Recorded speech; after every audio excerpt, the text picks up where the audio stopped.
Assalamualaikum warahmatullahi wabarakatuh. Perkenalkan, kami dari kelompok 11 yang beranggotakan yang pertama Zulfaluddin Nugroho dengan NIM 63010202097.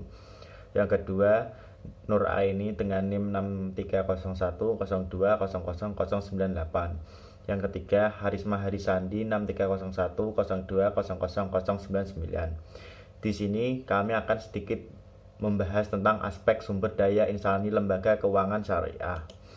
Yang pertama, sumber daya insani dalam konsep Islam. Yang pertama, pengertian sumber daya insani dalam perspektif Islam.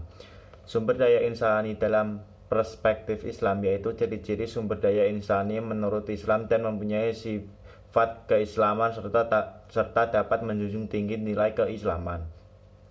Ciri-ciri sumber daya insani dalam perspektif Islam: amanah, meyakini urgensi atau penyeru kepada kebajikan atau amar ma'ruf nahi mungkar, berpikir positif, disiplin, empati, integrasi yang tinggi, dan memiliki etos kerja, ahli bidangnya, tanggung jawab, menghargai orang lain, inisiatif, dan kreatif.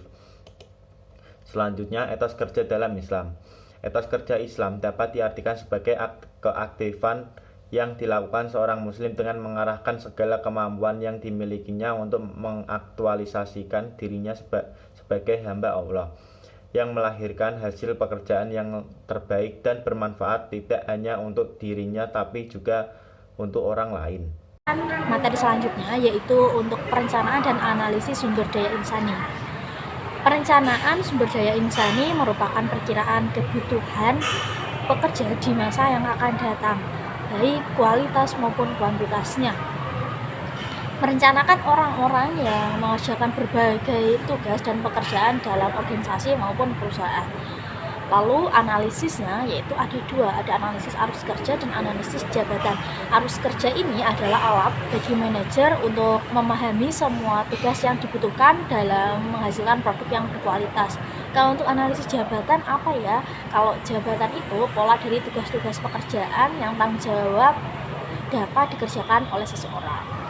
Kita bahas mengenai hal selanjutnya yaitu konsep upah dalam Islam. Dalam pandangan ekonomi Islam, pengusaha harus membayar upah para pekerja dengan bagian yang sesuai dengan pekerjaannya. Dalam perjanjian tentang upah antara seorang yang bekerja dengan yang memperkerjakan dia, secara harus jujur, adil setiap urusannya. Apabila majikan memberikan upah secara tidak adil, maka dia dianggap telah menganiaya pekerjaannya. Dalam memberikan upah, pengusaha atau orang yang memperkerjakannya harus mempertimbangkan upah pekerjaan yang tepat tanpa harus menindas pihak manapun, baik diri sendiri maupun pihak pekerja. Lalu syarat-syarat upah itu apa aja ya?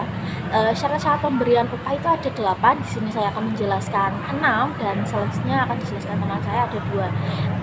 Ada yang pertama gaji atau upah yang diberikan dapat memenuhi kebutuhan pokok, yaitu kebutuhan sandang, pangan, papan. Terus manusiawi ya maksudnya sesuai dengan dia sudah bekerja dengan semaksimal mungkin, ya harus diberi upah juga dengan sebaik-baiknya sesuai dengan kesepakatan. Setiap pekerjaan pasti akan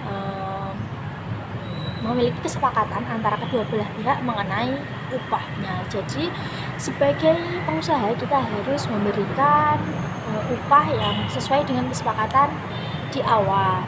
Terus yang keempat ada gaji atau upah yang diberikan secara adil dan proporsional. Adil belum tentu sama, jadi sesuai dengan porsi tugas masing-masing. Yang keempat, gaji harus diberikan secara layak baik dari segi manapun. Dan yang keenam ada gaji harus diberikan segera. Syarat-syarat pemberian upah yang selanjutnya adalah gaji harus diberikan secara penuh tanpa pengurangan atau melakukan tindakan zalim terhadap gaji dari kerja yang telah disepakati. Yang terakhir adalah gaji karyawan harus ditetapkan secara jelas dengan pengetahuan kedua belah pihak pada saat akad berlangsung. Selanjutnya terakhir akan membahas tentang seleksi sumber daya insani.